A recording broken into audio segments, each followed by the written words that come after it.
पछतावे। मैं छत्तीसगढ़ के गोरी कर ले था दिल ला चोरी, सुन मोरे पाछू जने आवे तय भारी पछतावे। मोरे कम सिंह जवानी है 16 साल रे, हाय 17 साल रे।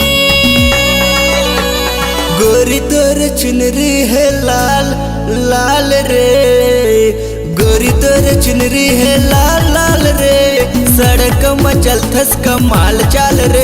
हे गोरी तोर चुनरी है लाल लाल रे, सड़क में चलथस कमाल चाल रे।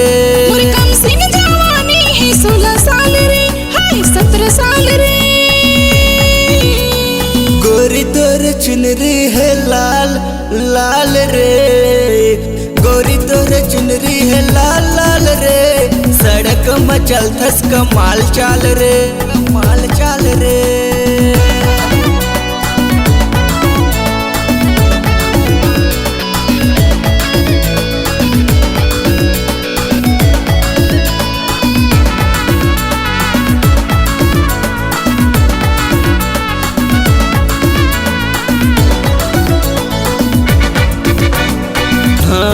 मोहब्बत के आगू दरिया है, ओ दरिया में डूब जाऊं, तोला छत्तीसगढ़ ले जाके अपन रानी रे बनाऊं।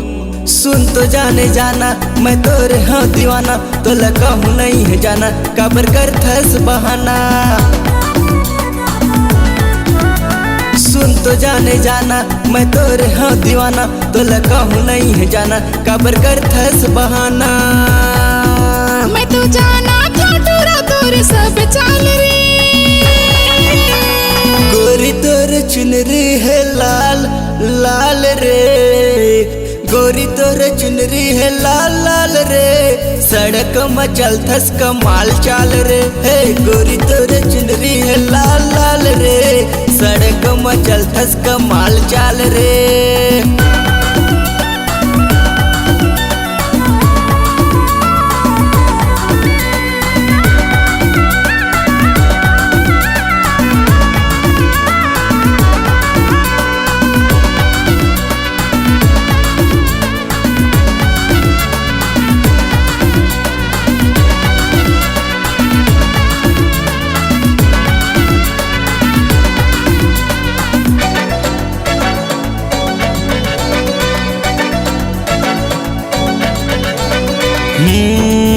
चांद जैसे चेहरा तोर, कोयली जैसे बोली, नैनले मारे गोरी तहरे गोली।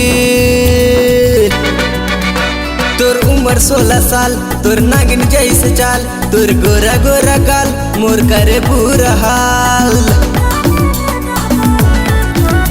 तोर उम्र 16 साल, तोर नागिन जैसे चाल, तोर गोरा गोरा गाल मोर करे बुरा हाल। पाछू जन पड़बे हो जाबे कंगाल रे, हो जाबे कंगाल। गोरी तोर चुनरी है लाल लाल रे, गोरी तोर चुनरी है लाल लाल रे, सड़क में चलथस कमाल चाल रे। हे गोरी तोर चुनरी है लाल लाल रे, सड़क में चलथस कमाल चाल रे। मैं छत्तीसगढ़ के गोरी कर ले था दिल ला चोरी, सुन मोरे पाछू जने आवे तय भारी पछतावे। मैं छत्तीसगढ़ के गोरी कर ले था दिल ला चोरी, सुन मोरे पाछू जने आवे तय भारी पछतावे। मोरे कम सिंह जवानी है 16 साल रे, हाय 17 साल रे। गोरी तोर चुनरी है लाल लाल रे, गोरी तोर चुनरी है लाल लाल रे, सड़क में चलथस कमाल चाल रे। हे गोरी तोर चुनरी है लाल लाल रे, सड़क में चलथस कमाल चाल रे। हे गोरी तोर चुनरी है लाल लाल रे, सड़क में चलथस कमाल चाल रे।